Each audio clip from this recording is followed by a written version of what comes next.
আসসালামু আলাইকুম। আমি রাকিবুল হাসান, পড়াশোনা করছি শহীদ তাজউদ্দিন আহমেদ মেডিকেল কলেজ। তো আজকের এই শর্ট ভিডিওতে আমরা ইনশাল্লাহ মেসোডার্ম, মেসোহিল আর মেসোগ্লিয়ার মধ্যে তফাৎটা দেখব। তো আগে দেখি এটার প্রকৃতিগুলা দেখি আগে, মানে কোনটা কি।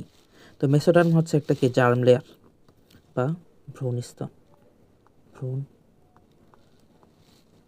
স্তর। মেসোগ্লিয়া কি? অকোষীয় স্তর। অকোষীয় স্তর। অকোষীয় স্তর। আর মেসোহিল কি? এটা হচ্ছে কোষীয়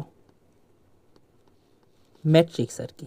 তো কোষীয় লিখে রাখলাম, কোষীয় জিনিসটা কি। তো মেসোডার্ম কোথায় দেখা যাবে?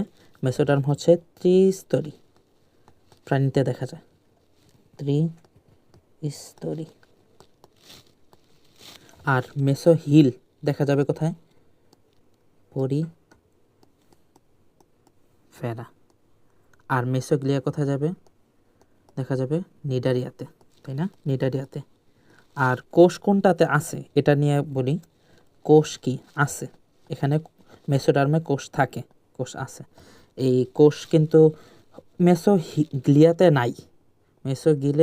গ্লিয়াতে কোষ নাই, বা থাকলেও খুব কম, বা কম কম।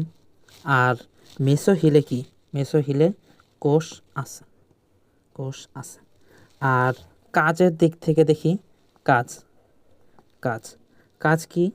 কাজ হচ্ছে মেসোডার্ম অঙ্গ সৃষ্টি করে। আর মেসোগ্লিয়া কি?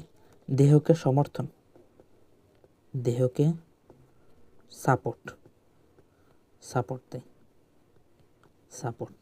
আর মেসোগ্লিয়া কি? মেসোগ্লিয়া হলো। আর মেসোহিল কি? দেহ গঠন ও পরিবহন, ও পরিবহন। তো এই টপিকের সম্পূর্ণ ব্যাখ্যা আছে ফুল ভিডিওতে, লিঙ্ক কমেন্ট বক্সে দেওয়া থাকবে। তাহলে আজকের ভিডিও এখানেই শেষ করছি। সবাই ভালো থাকবেন। আসসালামু আলাইকুম রহমতুল্লাহ।